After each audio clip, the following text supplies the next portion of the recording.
Hello viewers, I doctor SBK Lal welcome you all in my YouTube channel. मेरे YouTube channel में आपका बहुत बहुत स्वागत है। आज हम आपके लिए लेकर के आए हैं धुंधकारी की कथा। तो जब भागवत महापुराण की कथा सुनाई जाती है तो मुख्य रूप से जो भागवत महात्म का को सुनाया जाता है, और भागवत कथा शुरू करने से पहले अनिवार्य रूप से श्रीमद् भागवत महात्म का वर्णन किया जाता है, और यह मुख्य रूप से पद्म पुराण के उत्तरखंड में मिलता है। यह भागवत कथा शुरू करने से पहले अनिवार्य रूप से इसे सुनाया जाता है, क्योंकि यह बताता है इस ग्रंथ की शक्ति क्या है और यह हमारे जीवन पर क्या प्रभाव डालती है। तो सबसे पहले अगर हम महात्म की बात करें तो सबसे पहले भक्ति, ज्ञान और वैराग्य का जो संकट है वहाँ से ये शुरू होता है। कथा की शुरुआत देवर्षि नारद के भ्रमण से होती है। नारद जी जब पृथ्वी पर आते हैं तो वे देखते हैं कि चारों ओर अशांति और अधर्म है। घूमते घूमते हुए वृंदावन पहुंचते हैं, जहां एक आश्चर्यजनक दृश्य दिखते हैं। एक युवा स्त्री रो रही है और उसके पास दो वृद्ध पुरुष अत्यंत अचेत अवस्था में पड़े हैं। नारद जी के पूछने पर वह स्त्री बताती है कि वह भक्ति है और ये दोनों वृद्ध उसके पुत्र ज्ञान और वैराग्य हैं। कलयुग के प्रभाव से भक्ति तो जवान है, क्योंकि लोग दिखावे की पूजा कर रहे हैं, लेकिन ज्ञान और वैराग्य बूढ़े और जर्जर हो गए हैं, क्योंकि उन्हें कोई अपना नहीं रहा है। नारद जी ने ज्ञान और वैराग्य को जगाने के लिए वेद, उपनिषद और गीता का पाठ किया, लेकिन वे नहीं जागे। तब आकाशवाणी हुई कि इसके लिए सत्कर्म करो। नारद जी सनकादि ऋषियों सनक, सनंदन, सनातन, सनत कुमार के पास गए। ऋषियों ने बताया कि श्रीमद् भागवत कथा का श्रवण ही वह परम सत्कर्म है। जैसे ही हरिद्वार के तट पर सुखताल में सनकादि ऋषियों ने नारद जी को भागवत कथा सुनाई, ज्ञान और वैराग्य पुनः युवा होकर उठ खड़े हुए। इससे यह सिद्ध हुआ कि भागवत केवल मोक्ष ही नहीं देता, बल्कि सोए हुए ज्ञान और वैराग्य को भी जगा देता है। तो इसी में धुंधकारी और गोकर्ण की कथा है, जो पाप मुक्ति का प्रमाण है। तो महात्म में यह सबसे प्रसिद्ध कथा है जो भागवत की शक्ति का प्रमाण देती है। आत्मदेव नामक एक ब्राह्मण थे, जिनका पुत्र धुंधकारी अत्यंत दुष्ट और पापी निकला। कुकर्मों के कारण उसकी अकाल मृत्यु हुई और वह प्रेत बन गया। उसका भाई गोकर्ण, जो परम ज्ञानी था, ने अपने भाई की मुक्ति के लिए गया जी में श्राद्ध किया, फिर भी मुक्ति नहीं हुई। अंत में सूर्य देव की आज्ञा से गोकर्ण जी ने धुंधकारी के लिए 7 दिन की भागवत सप्ताह का आयोजन किया। प्रेत योनि में होने के कारण धुंधकारी एक 7 गांठ वाले बांस में छिपकर कथा सुनने लगा। जैसे जैसे एक दिन की कथा पूरी होती गई, बांस की एक एक गांठ फटती गई। 7वें दिन धुंधकारी प्रेत योनि से मुक्त होकर दिव्य रूप धारण कर वैकुंठ चला गया। तो मतलब ये कहानी बताती है कि श्रीमद् भागवत महापुराण के श्रवण और मनन से जो भयंकर प्रेत योनि है उसे भी मुक्ति मिलती है, वैराग्य भी मिलता है, भक्ति भी मिलती है, और जो मनोवांछित जो फल है उसकी प्राप्ति होती है। तो महात्म में ही सप्ताह श्रवण 7 दिन की कथा की विधि और नियम बताए गए हैं। इसमें बताया गया है कि भागवत साक्षात कृष्ण का स्वरूप है। यह कलयुग के दोषों को नष्ट करने वाला सबसे सुलभ माध्यम है। जो व्यक्ति श्रद्धापूर्वक इसे सुनता है, उसके करोड़ों जन्म के पाप भस्म हो जाते हैं। महात्मा हमें सिखाता है कि भागवत केवल एक किताब नहीं, बल्कि एक आध्यात्मिक औषधि है, जो इंसान के भीतर की नकारात्मकता को खत्म करके परमात्मा से जोड़ देता है।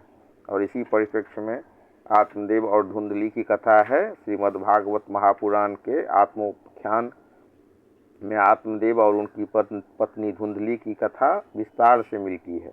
यह कथा भक्ति के महत्व और कुसंगति के परिणाम को दर्शाती है। तुंगभद्रा नदी के तट पर एक अत्यंत विद्वान और कर्मकांडी ब्राह्मण रहते थे, जिनका नाम आत्मदेव था। वे धनी और सदाचारी थे, लेकिन वे संतानहीन होने के कारण बहुत दुखी रहते थे।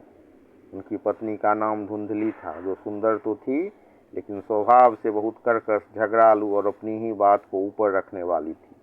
संतान न होने के दुख में आत्मदेव एक बार वन में चले गए और वहां उन्होंने अपने प्राण त्यागने का निश्चय किया। वन में आत्मदेव को एक सिद्ध सन्यासी मिले।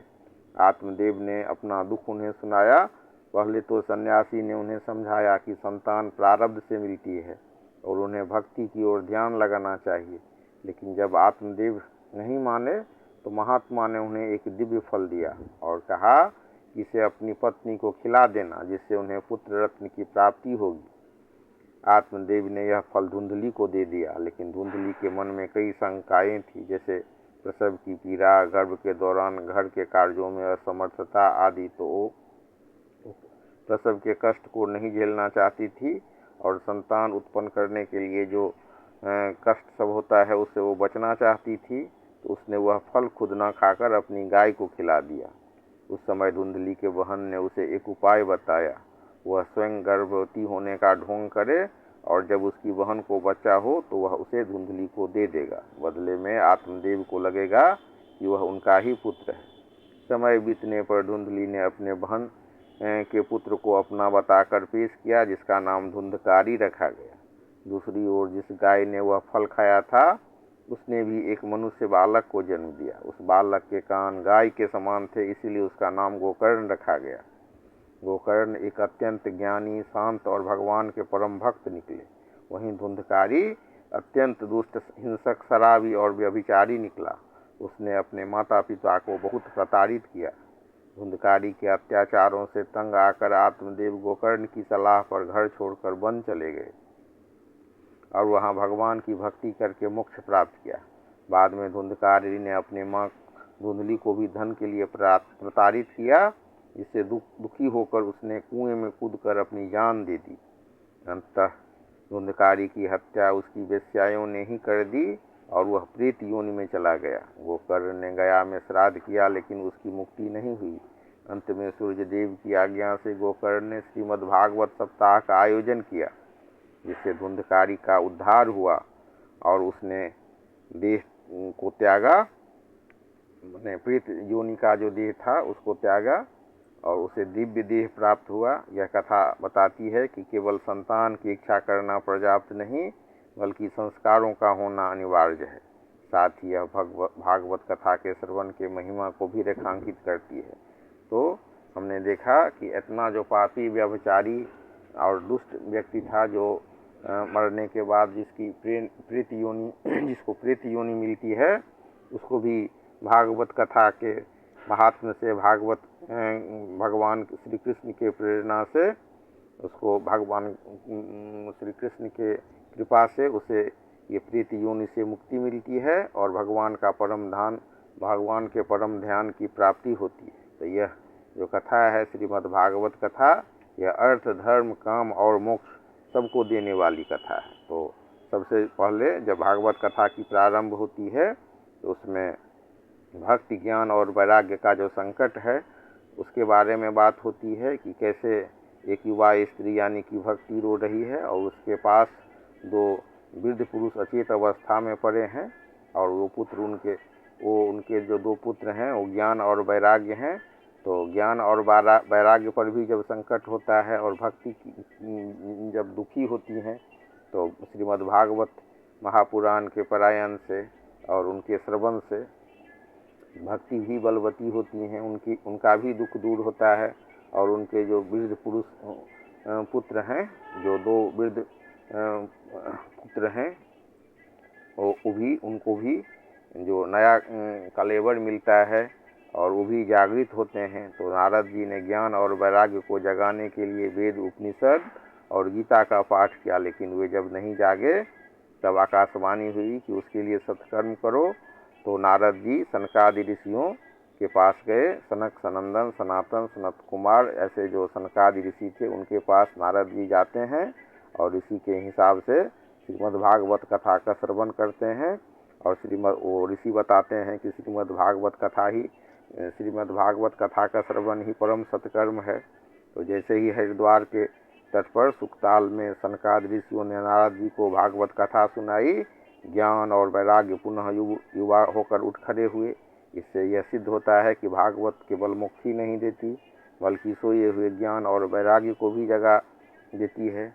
और इसी में धुंधकारी और गोकर्ण की कथा है, जो इतना कुमारगामी, दुष्ट, अत्याचारी और अपने माता पिता को जो शोक देने वाला, और जब वो प्रेत योनि को प्राप्त होता है तो उस धुंधकाली की भी मुक्ति इस कथा से होती है। इसमें आत्मदेव और धुंधली की कथा सुनाई जाती है, और इसमें हम देखते हैं कि गोकर्ण जो परम ज्ञानी थे और भागवत थे, भगवान के जो भक्त थे, उन्होंने अपने भाई की मुक्ति के लिए गया जी में श्राद्ध किया, फिर भी मुक्ति नहीं हुई। तो श्रीमद् भागवत महापुराण के श्रवण से उनको मुक्ति मिलती है। तो प्रेत योनि में होने के कारण धुंधकारी एक 7 गांठ वाले बांस में छिपकर कथा सुनने लगा। जैसे जैसे एक एक दिन की कथा पूरी होती गई, बांस की एक एक गांठ फटती गई, और 7वें दिन धुंधकारी प्रेत योनि से मुक्त होकर दिव्य धारण करके वैकुंठ चला गया। तो ये जो कथा है भगवान का जिस रूप में जिस स्मरण कीजिए, मुक्ति देने वाला है, अर्थ धर्म काम और मोक्ष सब कुछ देने वाला ये भागवत महापुराण का कथा।